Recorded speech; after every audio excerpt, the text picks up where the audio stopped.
আবু হুরায়রা রাদিয়াল্লাহু তাআলা আনহু থেকে বর্ণিত, নবী করিম সাল্লাল্লাহু আলাইহি সাল্লাম বলেছেন, বনি ইসরায়েলের মাঝে ৩ জন ব্যক্তি ছিল।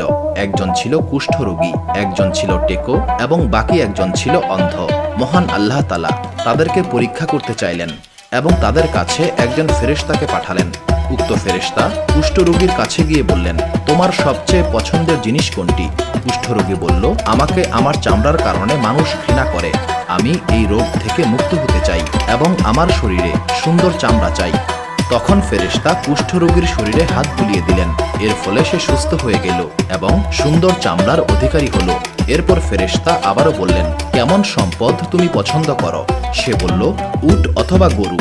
তখন ফেরেশতা তাকে একটি 10 মাসের গর্ভবতী উটনি উপহার দিলেন এবং বললেন, মহান আল্লাহ তাআলা তোমার এই সম্পদে বরকত দিন।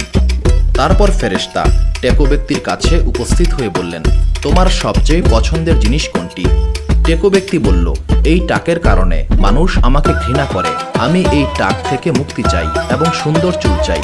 তখন ফেরেশতা টেকো ব্যক্তির মাথায় হাত বুলিয়ে দিলেন এবং টেকো ব্যক্তির টাক ভালো হয়ে গেল এবং তার মাথায় খুব সুন্দর চুল গজিয়ে গেল।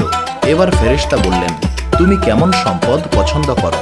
টেকো ব্যক্তি উত্তর দিল, আমি গরু পছন্দ করব। এরপর ফেরেশতা টেকো ব্যক্তিকে একটি গর্ভবতী গাভী দিয়ে বললেন, মহান আল্লাহ তাআলা তোমার এই সম্পদে বরকত দিন।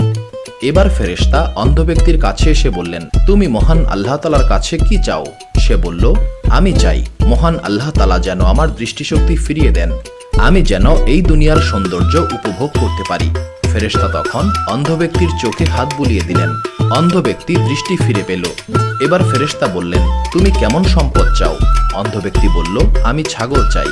ফেরেশতা তখন অন্ধ ব্যক্তিকে এমন ছাগি উপহার দিলেন যে ছাগি অধিক পরিমাণে বাচ্চা প্রসব করে।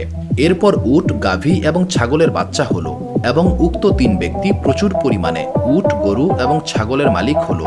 এরপর একদিন সেই ফেরেশতা মানুষের বেশে কুষ্ঠ রোগীর কাছে উপস্থিত হয়ে বললেন, আমি খুবই দরিদ্র একজন মানুষ, আমি আমার সমস্ত সম্পদ হারিয়েছি। আজ মহান আল্লাহ তাআলা ব্যতীত এমন কেউ নেই যার সাহায্যে আমি গন্তব্যে পৌঁছাতে পারি। মহান আল্লাহ তাআলা তোমাকে সুন্দর রং, সুন্দর ত্বক এবং সম্পদ দান করেছেন। মহান আল্লাহ তাআলার সেই দান থেকে আমাকে একটি উট দাও যাতে আমি আমার গন্তব্যে পৌঁছাতে পারি। এরপর ফেরেশতা আরো বললেন, আমি তোমাকে চিনতে পেরেছি, তুমি একজন কুষ্ঠরোগী ছিলে। মানুষেরা তোমাকে ঘৃণা করত, তুমি নিঃস্ব ছিলে। মহান আল্লাহ তাআলা তোমাকে এই সমস্ত সম্পদ দান করেছেন। তখন কুষ্ঠরোগী অহংকারী কণ্ঠে বলল, আমার এই সমস্ত সম্পদ আমি আমার পূর্বপুরুষদের নিকট থেকে পেয়েছি। তখন ফেরেশতা বললেন, তুমি যদি মিথ্যাবাদী হও তবে মহান আল্লাহ তাআলা যেন তোমাকে আবারও আগের মতো করে দেন। এরপর ফেরেশতা টেকো ব্যক্তির কাছে মানুষের রূপে উপস্থিত হয়ে কুষ্ঠরোগীকে যা বলেছিলেন সেটাই বললেন। টেকো ব্যক্তিও অহংকারী কণ্ঠে বলল, এই সম্পদ আমি আমার পূর্বপুরুষদের দ্বারা প্রাপ্ত হয়েছি। ফেরেশতা তখন টেকো ব্যক্তিকে বললেন, তুমি যদি মিথ্যাবাদী হয়ে থাকো তবে মহান আল্লাহ তাআলা যেন তোমাকে আবার আগের মতো করে দেন। এরপর ফেরেশতা অন্ধ ব্যক্তির কাছে মানুষের রূপে উপস্থিত হয়ে বললেন, আমি একজন দরিদ্র ব্যক্তি, একটি সফরে আমার সমস্ত সম্পদ শেষ হয়ে গেছে। আমি যাতে আমার গন্তব্যে পৌঁছাতে পারি সেই জন্য মহান আল্লাহ তাআলার নামে আমাকে একটি ছাগল দাও। মহান আল্লাহ তাআলা তোমাকে দৃষ্টি ফিরিয়ে দিয়েছেন। তখন অন্ধ লোকটি বলল, আমি সত্যিই অন্ধ ছিলাম। মহান আল্লাহ তাআলা তার অসীম করুণার মাধ্যমে আমাকে দৃষ্টিশক্তি দিয়েছেন। তুমি তোমার ইচ্ছামতো ছাগল নিয়ে যাও। এই সমস্ত ছাগল মহান আল্লাহ তাআলার অসীম নিয়ামত। মহান আল্লাহ তাআলার কসম, তুমি আমার সমস্ত ছাগল নিয়ে গেলেও আমি মন খারাপ করব না। তখন ফেরেশতা বললেন, তোমার এই সম্পদে মহান আল্লাহ তাআলা বরকত দিন। মহান আল্লাহ তাআলা তোমাদের পরীক্ষা করেছেন। মহান আল্লাহ তাআলা তোমার উপর সন্তুষ্ট হয়েছেন এবং তোমার অপর 2 সঙ্গীর উপর অসন্তুষ্ট হয়েছেন। সহিহ বুখারী হাদিস নাম্বার 3464, সহিহ মুসলিম হাদিস নাম্বার 2964।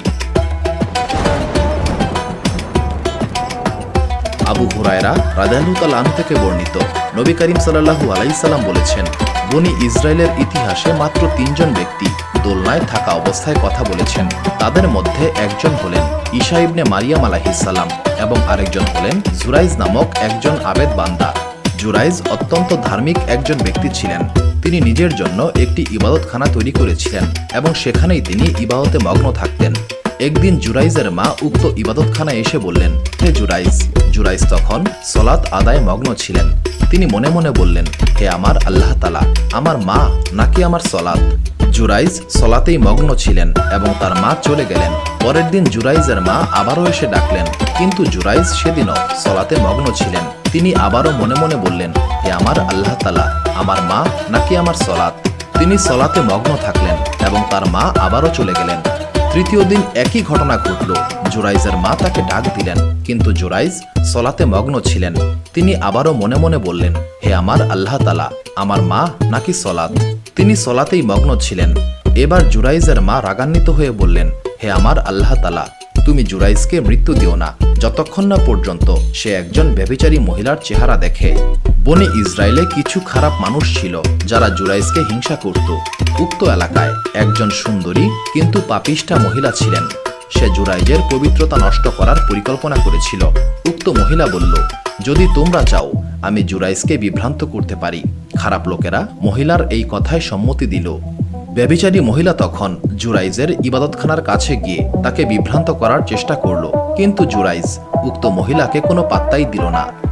এরপর সেই মহিলা জুরাইজের ইবাদতখানার কাছে বসবাস করা একজন রাখালের সঙ্গে সম্পর্ক গড়ে তুলল। তারা ব্যভিচারে লিপ্ত হলো এবং সেই মহিলা গর্ভবতী হলো। সন্তান জন্ম দেওয়ার পর সেই মহিলা বলল, এই সন্তান জুরাইজের অপকর্মের ফসল। বনি ইসরায়েলের লোকেরা মহিলার এই কথায় প্রচণ্ড ক্ষুব্ধ হলো। তারা জুরাইজের ইবাদতখানায় গিয়ে তাকে বের করে আনলো এবং ইবাদতখানা ধ্বংস করে দিল। তারা জুরাইজকে মারধর করতে লাগলো।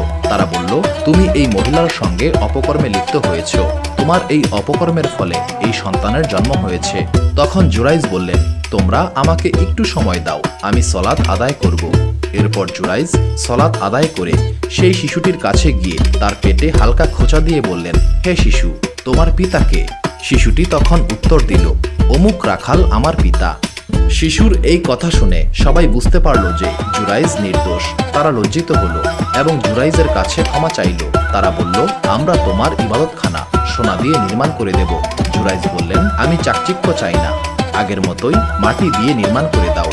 এরপর লোকেরা তার ইবাদতখানা আবারও নির্মাণ করে দিল। সহিহ বুখারী হাদিস নাম্বার 3436, সহিহ মুসলিম হাদিস নাম্বার 2750। একদিন একটি শিশু তার মায়ের কোলে দুধ পান করছিল। এমন সময় একজন লোক একটি দ্রুতগামী ও উন্নতমানের ঘোড়া বা উটে আরোহণ করে সেই স্থান অতিক্রম করছিল। লোকটির পোশাক পরিচ্ছদ